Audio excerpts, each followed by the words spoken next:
Voilà. Donc, un bref rappel de la clinique pour distinguer les crises de l'épilepsie elle-même. Les crises sont des altérations transitoires du comportement liées à une décharge anormale synchrone d'une population de neurones. Donc ils se mettent à battre, enfin électriquement parlant, ensemble. Alors il y a plusieurs types de crises. Il y a des crises qui sont partielles, c'est-à-dire qu'elles ne touchent qu'une partie du corps. Des crises qui sont généralisées. Et il y a beaucoup de types parce que les crises ne sont pas uniquement tonico-cloniques, mais il peut s'agir de crises myocloniques ou d'absence, mais ce sont quand même des crises généralisées.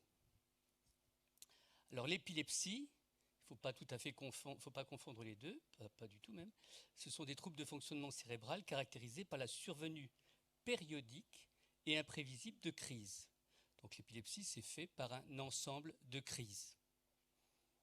Alors, malheureusement, on n'est pas toujours, et ça a un impact sur le traitement, capable de définir chacun des types d'épilepsie par une anomalie physiopathologique qui soit pathognomonique. Mais on n'en est malheureusement pas là, et on fait face à la complexité en les définissant le plus souvent sur un ensemble de signes cliniques et électriques pour définir des syndromes épileptiques. Donc c'est une approche encore assez peu biologique. Même si la biologie intervient, la description, les classifications de l'épilepsie changent régulièrement en fonction des progrès scientifiques qui sont faits. Alors il y a certaines épilepsies qui peuvent se caractériser par une dominance d'une modification biologique, mais ce n'est pas toujours aussi simple, malheureusement. Donc, pour les différents syndromes épileptiques, les traitements, les réponses aux traitements, bien sûr, le pronostic vont être différents. Il est évident que plus on peut aller loin dans la qualité de la définition de ces différents paramètres, mieux on saura, excusez-moi, comment vont répondre, enfin quel traitement ils font donner, comment vont répondre ces syndromes et qu'est-ce que ça représente pour le patient, notamment pour son avenir. Alors, c'est une pathologie très fréquente, hein, il y a 50 millions d'épileptiques, grosso modo, d'épileptiques dans le monde. Donc, comme nouveaux patients, ça fait 20 à 70 patients pour 100 000 êtres humains par an. La prévalence est de 0,4 à 0,8%.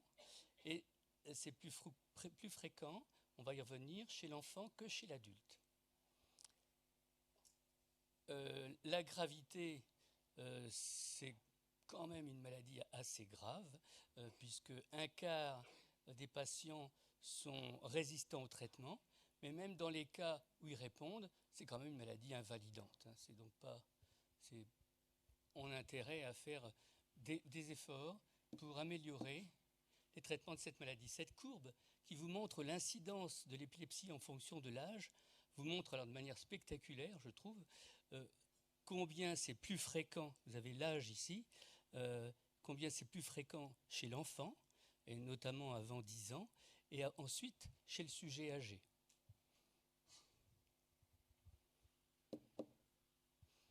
Alors, puisqu'il s'agit d'un cours de pharmacologie, on va essayer de faire l'approche habituelle, commencer avec ce qu'on peut, sur la physiopathologie d'abord, avant d'intervenir sur la correction des troubles.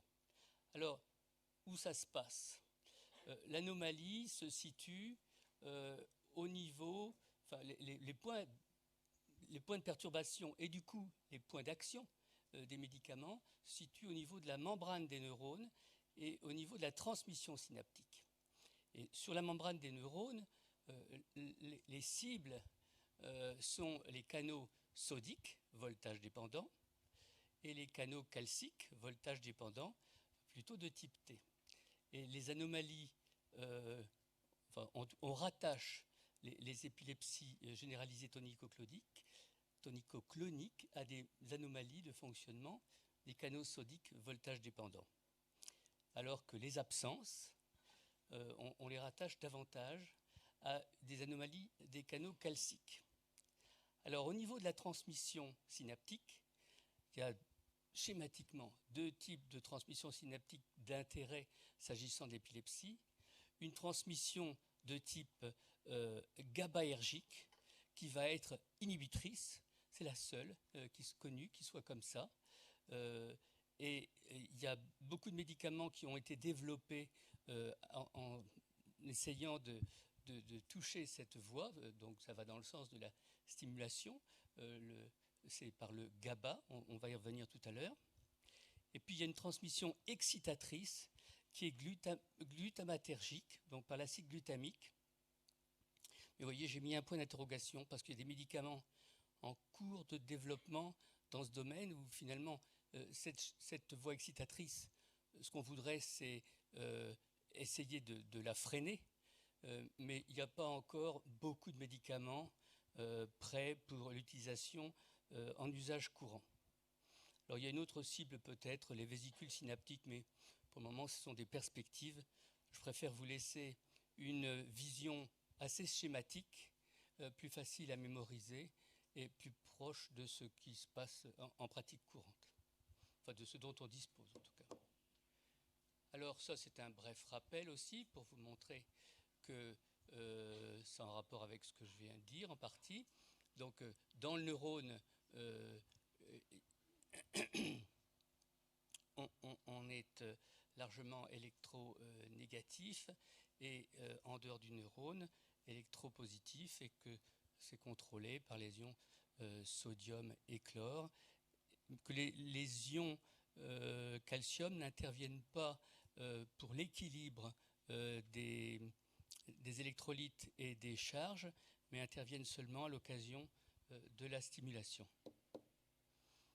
Là, vous avez ce schéma qui vous présente des canaux sodiques dans la couche, la bicouche de phospholipides avec ses pores, les canaux sodiques, sous une forme ouverte, donc qui laisse entrer le sodium et donc va favoriser la dépolarisation et le potentiel d'action. Surtout cette diapositive vous est montrée pour vous donner quelques indications des cibles des médicaments antiépileptiques disponibles. Donc au niveau du canal calcique, vont intervenir la carbamazépine, la phénitoïne, l'acide valproïque et puis des médicaments plus récents comme le topiramate ou la lamotrigine. C'est un peu catalogue, hein, j'en suis désolé, mais... Ici, c'est au niveau des canaux calciques, où là encore, l'entrée des canaux du calcium dans la cellule va favoriser la dépolarisation. Et les molécules antiépileptiques qui vont intervenir pour freiner ce fonctionnement, donc cette dépolarisation, freiner les décharges, sont l'acide valproïque et les tosuccimides. Vous remarquerez, je reviens en arrière, qu'on retrouve l'acide valproïque là et sur la diapositive suivante. Ce qui vous montre que l'acide valproïque, mais ce n'est pas la seule molécule, que plusieurs antiépileptiques n'ont pas forcément une cible unique, mais agissent parfois à plusieurs endroits. Donc, il ne simplifie pas la compréhension des phénomènes ni le maniement. Alors ici, c'est une autre et troisième cible. On est sur le versant, cette fois, inhibiteur, le GABA, avec dans une terminaison nerveuse d'un neurone GABAergique, la production de GABA. Alors, le vigabatrin agit aussi dans la GABA-transaminase. L'acide valproïque agit aussi là. La thiagabine et le GABA vont agir dans la recapture du GABA, qui après sécrétion se trouve dans la fente synaptique, donc il y a une récupération. Donc favoriser la recapture est une façon de recharger les stocks de GABA qui vont être disponibles pour la sécrétion intrasynaptique et donc favoriser l'inhibition. Les sites d'action du GABA, donc, ce sont des canaux chlore, et il y a plusieurs sites de reconnaissance pour certaines molécules directement sur le canal chlore et non pas indirectement sur la production du GABA. Ce sont les benzodiazépines avec un site particulier et les barbituriques avec un site particulier. Enfin, pas particulier, propre.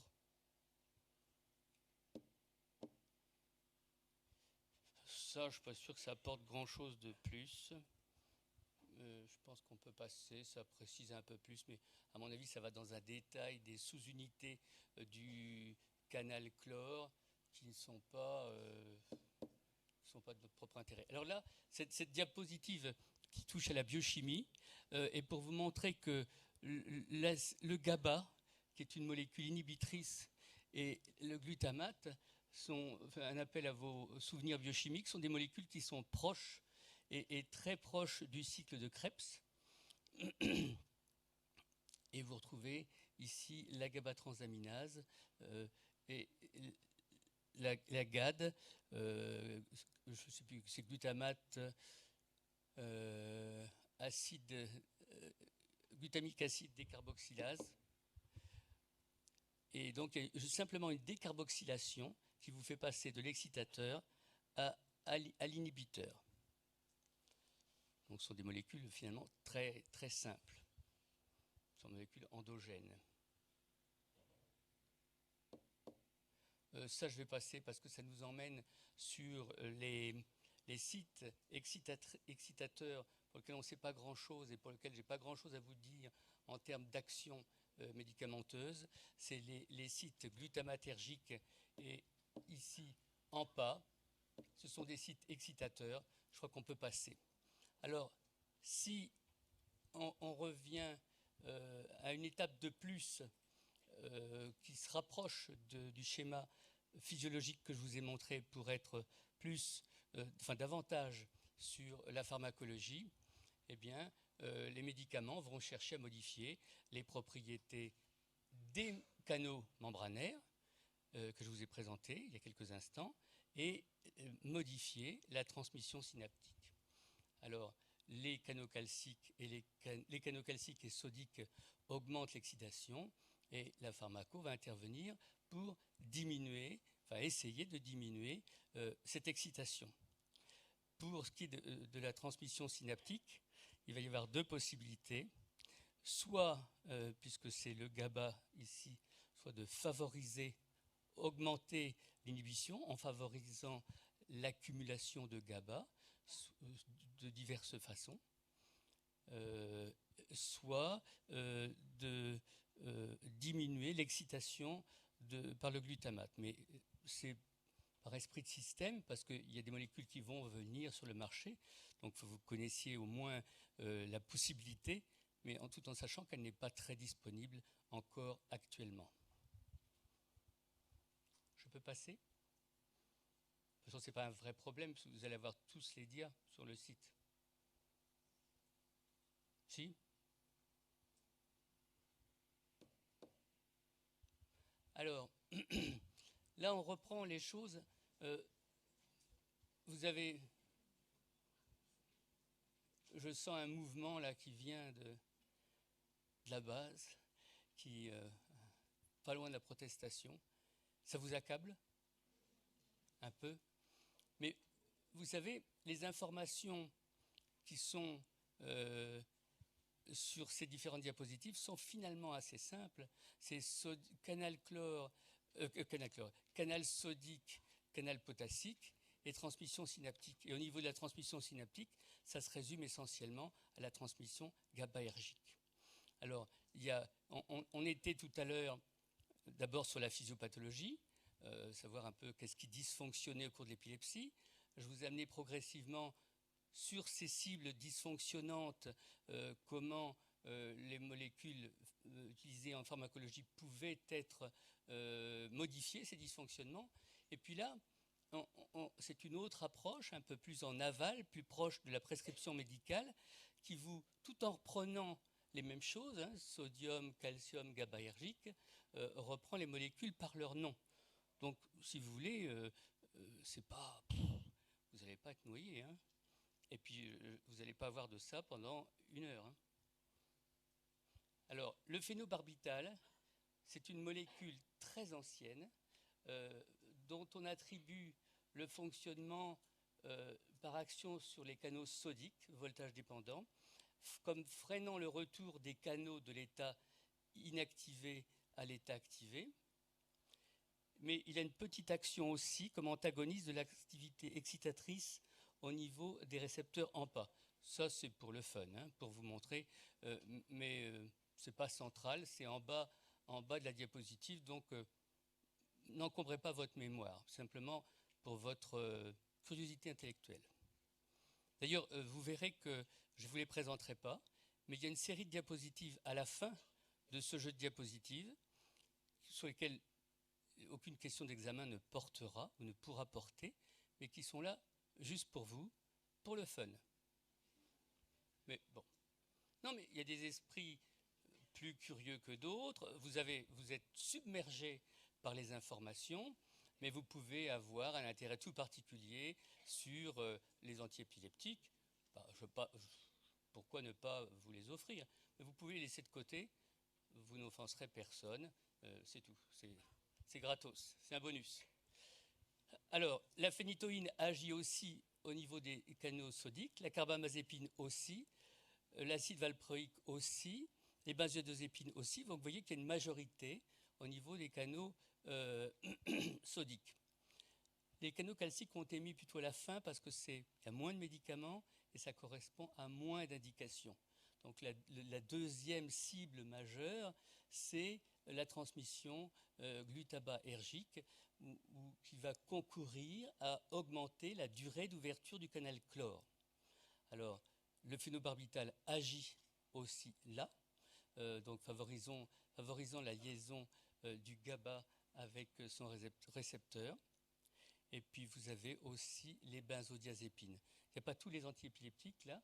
On va voir la deuxième diapositive qui va montrer les autres, les plus couramment utilisés. Donc vous voyez que dans ces anciens, il n'y avait pas grand-chose qui touchait vraiment au GABA à part les benzodiazépines. Et puis enfin, l'acide valproïque et les tosuccimides qui agissent sur les canaux calciques. Je suis d'accord avec vous, hein, mais on ne peut pas faire autrement. Je suis bien obligé de vous les présenter. J'aimerais que ce soit plus ludique. Mais vraiment, je vous assure que j'essaie d'écumer, d'écrémer. Il y a quand même un certain nombre de choses à travers lesquelles on est obligé de passer. Voilà le deuxième et dernier tableau de ce type. Non, mais soyez pas affolés. La phosphénitoïne, il faut savoir que c'est simplement une prodrogue de phénitoïne qui a été vue sur la diapositive précédente, donc on n'en reparle plus. Par contre, parmi les relativement nouveaux antiépileptiques, vous avez l'alamotrigine, qui agit surtout sur les canaux sodiques. Le felbamate, j'ai mis des points d'interrogation parce que c'est une molécule dont on connaît mal le mécanisme d'action, qui est probablement multiple, mais qui est un médicament très précieux pour certaines épilepsies rares, notamment chez l'enfant, mais qui n'est pas d'un usage très courant parce qu'il a beaucoup d'effets indésirables majeurs, à la fois sur le foie, sur la moelle osseuse. Le topiramate, il y a une action canosodique, mais pas seulement. Bon, après, on va passer ici. Il n'y avait rien pour le vigabatrin là. Le vigabatrin agit comme inhibiteur irréversible de la GABA transaminase. Donc il va augmenter la concentration de GABA. On n'a jamais été dans ce que je vous ai présenté jusqu'à ce point de précision sur le mécanisme d'action du vigabatrin. Même chose pour le topiramate. Enfin, ce n'est pas la même chose, c'est toujours sur le GABA, mais c'est différent, avec une augmentation de la fréquence d'activation des récepteurs GABA et GABA-B. La gabapentine, c'est une molécule qui est différente parce que c'est, dans son existence elle-même, c'est un analogue du GABA. Donc c'est un petit peu, c'est du néo-GABA qui vous vient de l'extérieur. la thiagabine, c'est un inhibiteur de la recapture du GABA, donc ça va augmenter la concentration du GABA dans la fente synaptique, donc stimuler davantage les récepteurs GABA et inhiber. Donc vous voyez que sur la voie du GABA, il y a plusieurs mécanismes pour concourir à au même résultat, la stimulation de la voie GABAergique. Vous voyez, ça s'est bien passé. Alors je ne dis pas qu'il ne faudra pas le relire. Hein. Ça ne peut pas rentrer du premier coup. Moi, ça ne m'est pas arrivé en tout cas. Celle-là, on peut en faire l'économie. Ah oui, vous n'aimez pas les tableaux, hein? Non. Bah, pourtant, s'il y avait dû mettre ça en texte, vous allez voir. L'intérêt que je sois là, c'est d'essayer de vous rendre ça plus digeste. Ou on va dire autrement, moins indigeste. C'est peut-être plus précis. Alors, là, ce sont des vieilles molécules. Et je voudrais simplement, vous avez les noms, vous retrouvez les mêmes que sur les tableaux précédents. Les dénominations communes internationales, c'est quels que soient les laboratoires, les molécules portent ces noms-là.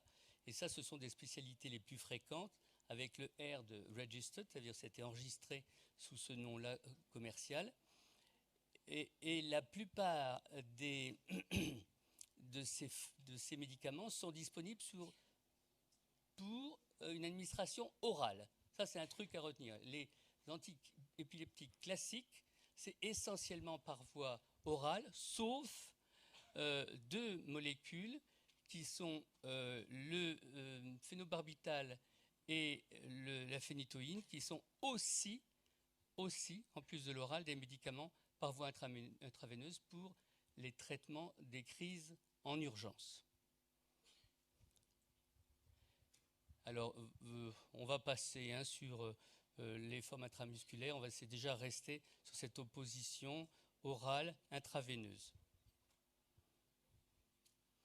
Là, il y a un intérêt, vous verrez dans les cours de pédiatrie, pour l'administration intrarectale du Valium, parce que la muqueuse est richement vascularisée, elle est fine, et l'absorption d'une forme injectable se fait très facilement à ce niveau-là, avec une absorption qui est rapide. Et donc, c'est plus facile de trouver la voie rectale qu'une voie veineuse chez un petit en convulsion. Donc, ça permet de traiter rapidement la crise. Ça, c'est les nouveaux médicaments. Et vous voyez que c'est essentiellement oral. Non, mais ce que je vous dis là, c'est pas pour blaguer. C'est ça les choses importantes à retenir. Vous voyez, tout se situe pour la voie orale, sauf pour la phosphénitoïne, qui n'est qu'une prodrogue de la phénitoïne qu'on a vue avant. Donc vous voyez qu'il n'y a pas énormément de médicaments qui soient disponibles pour administration intraveineuse dans une situation d'urgence. En gros, c'est le phénobarbital, c'est la phénitoïne, c'est les benzodiazépines. Alors ça, ce sont des détails pour la préparation, parce qu'il y a ça peut être dangereux, mais vous verrez ça pour plus tard. Vous serez content de religieusement relire les diapositives que je vous aurai léguées, peut-être. Bon. Alors, la pharmacocinétique, bon, ce sont des médicaments qui sont globalement bien absorbés. La liaison protéine plasmatique, vous pouvez la considérer comme laissez-la de côté. Donc, administration essentiellement orale, médicaments bien absorbés. C'est ça. Non, mais vous blaguez là, vous bavardez. Mais c'est ça qui sera à retenir. Je suis en train d'élaguer. Vous avez de l'information plus précise si vous voulez la regarder. Mais ce n'est pas ça que je vous délivre comme un truc obligatoire pour vous bourrer le crâne. Alors, ça, c'est important. Ça, c'est important. Mais rigolez pas. Ça, c'est important parce que notamment les molécules antiépileptiques classiques, les plus anciennes, elles ont une influence sur le métabolisme des médicaments. Alors, non seulement sur les autres médicaments, mais sur elles-mêmes, leur propre métabolisme, et sur le métabolisme d'autres molécules antiépileptiques.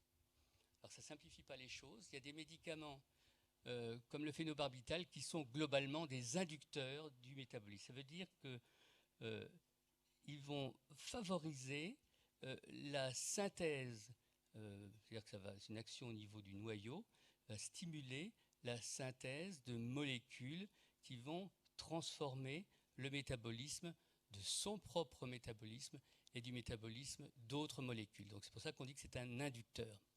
Et du coup, quand on va induire le métabolisme, on va favoriser la transformation, donc l'élimination de la molécule active, donc une durée d'action moindre. Et ça a un impact cliniquement important.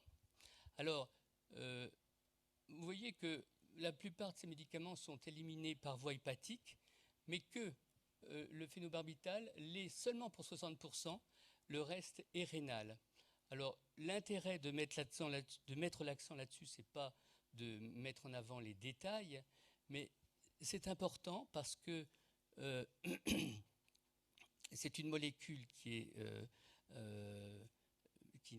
non ionisée en milieu alcalin, non, plutôt, je dis une bêtise, qui est ionisée en milieu alcalin, et que quand un médicament est ionisé dans un liquide de l'organisme, il traverse moins bien les membranes, et que quand on a une intoxication par le phénobarbital, soit accidentelle, soit suicidaire, eh bien quand on alcalinise le plasma et surtout les urines, eh bien dans le tubule rénal, il va y avoir un milieu qui va être plus alcalin, donc cette molécule acide faible va être davantage ionisée, donc elle va être moins absorbée et ça va favoriser son élimination, donc se débarrasser de l'intoxication. C'est ça le point d'intérêt pratique de ce détail, si je puis dire. Alors, si on continue, la primidone, en fait, c'est surtout une prodrogue de phénobarbital pour 15%. Bon. Ça, un truc important aussi. La phénitoïne, elle a un métabolisme qui est saturable. C'est-à-dire que, ça c'est très important, quand on augmente les doses, il arrive un moment où le métabolisme n'en peut plus. Il est complètement saturé, il ne peut pas transformer davantage. Donc les concentrations vont augmenter de manière considérable et beaucoup plus que ne l'aurait voulu la simple augmentation de dose. Et je vais vous montrer tout à l'heure dans les courbes. Donc c'est ce qu'on appelle une pharmacocinétique non linéaire. C'est un médicament qui est inducteur, comme comme le phénobarbital. Bon, on tombe dans l'élimination hépatique, ça on l'a déjà dit. La carbamazépine, c'est un inducteur, c'est beaucoup un auto-inducteur, telle sorte que quand on donne on met en route un traitement par la carbamazépine, sa vitesse d'élimination dans l'organisme du même individu est de plus en plus rapide jusqu'à un certain point, parce que ce n'est pas ad vitam, hein, ça augmente, et puis la capacité d'élimination, puis ça tend vers un plateau. Alors l'acide valproïque, au contraire, c'est un inhibiteur, et ça c'est important parce que ça fait partie des rares inhibiteurs. Et les benzodiazépines, les tosuximides n'ont pas de propriétés inductrices ou inhibitrices. Par contre, marqué entre parenthèses, il y a des métabolites actifs, parfois avec des demi-vies très longues. Donc ce n'est pas inintéressant de savoir que ça existe, parce que ça explique des effets plus prolongés que ne le voudrait la seule présence de la molécule. Alors c'est un peu complexe, mais ça c'est important. Ça explique un certain nombre des problèmes dans le maniement de ces molécules et dans les interactions avec les autres molécules. C'est tout l'intérêt de vous montrer ça. Et ça, c'est presque trop beau pour ne pas être une question d'examen, par exemple. Je vous dis ça à titre amical. Hein. Voilà les concentrations de phénitoïne. Attendez, vous n'aimez pas les tableaux? Maintenant, je vous montre des figures. Vous avez l'augmentation. Normalement, quand la cinétique est linéaire, si vous augmentez la posologie, les concentrations, l'état d'équilibre augmentent progressivement et proportionnellement. Donc vous avez des lignes droites. Donc c'est pour ça que c'est linéaire. Hein. Concentration en fonction de posologie. Quand vous gagnerez plus à m'écouter qu'à faire des commentaires. Qu'est-ce que vous allez commenter sur quoi? Peu vraisemblable que vous commentiez sur le contenu. Vous allez commenter sur la forme. Oh là là, les lamentations. Mais ça ne va rien vous apporter. Hein. Donc faites un effort de concentration, ça ne va pas être si long. Donc là, vous voyez que ça s'emballe et que quand ça s'emballe comme ça, que les concentrations augmentent beaucoup plus que ne le voudrait la seule augmentation de dose, eh bien, on a des effets indésirables, des risques de toxicité. Et c'est vraiment un des grands dangers de ce médicament qui pourtant fait partie des 3 rares à pouvoir être administré par voie injectable et à être un médicament d'usage dans le traitement des crises graves, notamment dans les états de mal épileptiques, c'est-à-dire des crises qui n'en finissent pas, quoi. Encore un tableau? Ah ben c'est un tableau pour, bah oui, parce qu'on n'avait pas fait, pour les nouvelles molécules. Vous voyez que c'est un petit peu plus complexe. Globalement, retenez que c'est bien absorbé, hein, donc on ne va pas finasser là-dessus. La distribution, bof, on ne va pas en parler trop. Par contre, sur l'élimination, le métabolisme, c'est un petit peu plus important. Là, la phosphénitoïne, c'est une prodrogue, mais il faut savoir que 1,5 mg de la molécule ne va vous donner que 1 mg, c'est-à-dire les 2 tiers de la molécule d'intérêt. Donc, si vous voulez comparer la phosphénitoïne à la phénitoïne, et son principal avantage, c'est des conditions d'administration, avec un pH de la solution qui est moins agressif pour les veines. La lamotrigine, c'est un médicament qui est essentiellement glycuroconjugué, mais c'est complexe après parce qu'elle a des propriétés inductrices sur certaines molécules, inhibitrices sur d'autres. On ne va pas vous ennuyer avec ça, c'est trop complexe. Il faut savoir que ce n'est pas aussi schématique qu'avant. Là, vous voyez aussi le felbamate. Mais on va passer sur le felbamate, que je vous ai dit que c'est une molécule très peu prescrite, parce que c'est de l'information que vous pouvez aller regarder si vous avez besoin, mais pas forcément à vous encombrer la mémoire. Le topiramate est peu métabolisé, donc son élimination est essentiellement rénale. Hein. J'ai oublié de dire que le vigabatrin, c'est aussi essentiellement rénal, que la gabapentine est essentiellement rénale aussi. Vous voyez, jusqu'à présent, on n'avait pas grand-chose sur le rénal, mais c'est sur les médicaments de la voie du GABA qu'on trouve davantage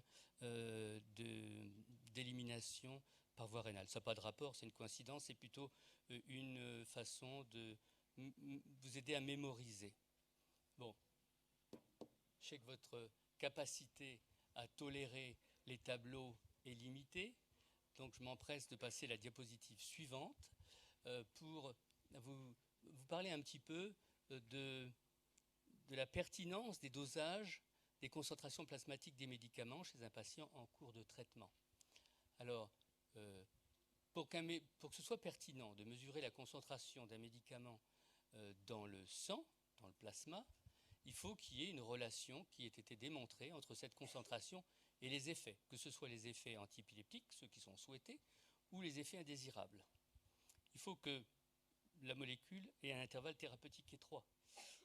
C'est-à-dire qu'on vise une fenêtre pas très grande. Et si en plus il y a une grande variabilité interindividuelle, ça veut dire que la même dose va donner différentes concentrations plasmatiques, on vise une cible étroite avec un pistolet à tirer dans les coins. Donc il ne suffit pas de tirer, on tire une fois, on regarde ce que ça donne, et puis on modifie la dose en fonction du résultat pour ramener les concentrations au sein de la cible. Et ça, c'est pour des médicaments pour lesquels il y a une relation entre concentration plasmatique et effet, le fait que la pharmacocinétique soit très variable et le fait que l'intervalle thérapeutique soit étroit donne la pertinence à mesurer les concentrations plasmatiques pour vous aider à ajuster la dose.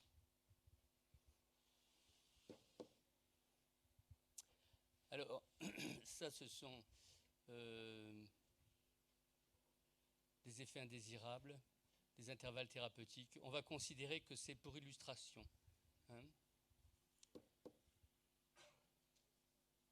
ça aussi. Oui, c'était finalement, excusez-moi, c'était pour vous montrer des molécules qui ont un intervalle thérapeutique étroit, enfin, sauf les benzodiazépines.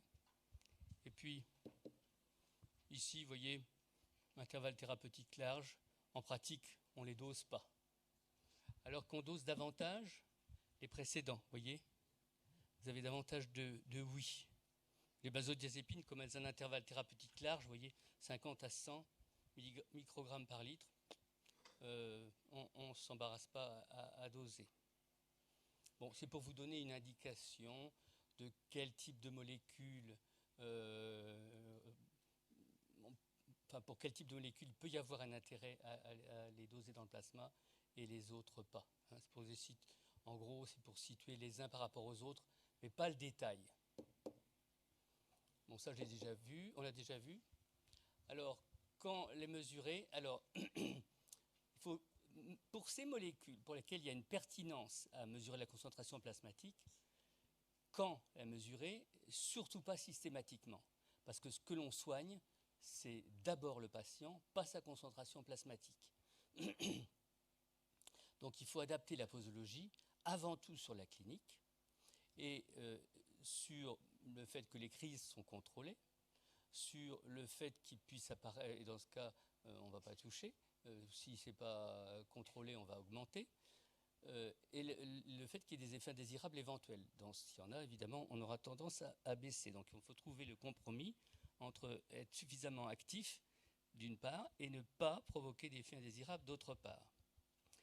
Et on va recommander la mesure de la concentration plasmatique simplement s'il n'y a pas de contrôle des crises pour une posologie considérée comme adaptée. Ça peut être soit parce que le patient ne prend pas ses médicaments, défaut d'observance, soit parce qu'il y a une interaction, parce qu'on le donne par exemple avec un inducteur puissant et du coup les concentrations baissent et le patient n'est plus assez traité, ou s'il y a la survenue d'un effet indésirable. Donc absence de contrôle, effet indésirable. Bon, finalement, c'est assez schématique et assez simple.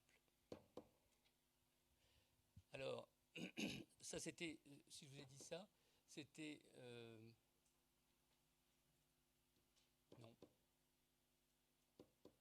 non. On reprend là deux types de situations. À quel moment, plus précisément en mesure, par rapport au début du traitement. Alors, on va prendre en compte la dernière modification de la posologie et non pas le début du traitement, c'est-à-dire quand a débuté le traitement tel qu'il est là. Il faut que, dans une situation en dehors de l'urgence, il faut qu'on ait atteint l'état d'équilibre. Bon, c'est en fonction, le délai est en fonction de la demi-vie du médicament. Par rapport à la dernière prise, ou par rapport à la prise suivante, on va préférer plutôt juste avant l'administration, parce qu'on aura une concentration minimale. Mesurer la concentration maximale, c'est impossible, parce que c'est marqué dans les livres, c'est une demi-heure, une heure, mais il y a une telle variabilité que vous ne savez jamais quand vous mesurez vraiment. La seule qui soit sûre soit la concentration minimale. Ou il y a un autre repère, qui n'est pas simplement le début du traitement ou la dernière prise, mais qui est aussi la survenue d'une manifestation clinique. Si vous voyez chez un patient qui récidive sa crise, là ça peut être intéressant, si jamais on est là, de mesurer tout de suite pour voir si la concentration n'a pas baissé. Et si elle a baissé, ça peut dire que le traitement est insuffisant. Ou s'il y a un effet indésirable, voir à quel niveau il est, s'il n'est pas surtraité. Alors, la valeur de l'intervalle thérapeutique fourni dans la littérature, il est assez large. Hein, il faut donc pas... Il peut être utile, c'est un appoint, mais ce n'est pas quelque chose à couper au couteau. Donc, ça n'a qu'une valeur indicative. Donc, même si je vous ai donné quelques indications sur la façon de s'en servir, il ne faut pas être trop rigoriste. D'abord la clinique, et puis ça donne un ordre de grandeur. On essaie de faire au mieux, mais les chiffres ne sont pas ric-rac. Et ben voilà. Mais, pour vous taquiner un petit peu, voilà. Alors, vous en avez une par molécule. Donc, up to you. Voilà. Vous me dites comment on ferme l'enregistrement? Comment on ferme l'enregistrement maintenant? Comment on l'arrête?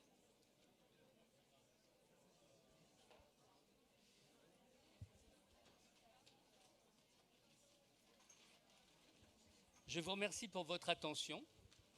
Je sais que ça n'est pas facile, mais il faut bien rentrer dedans au moins une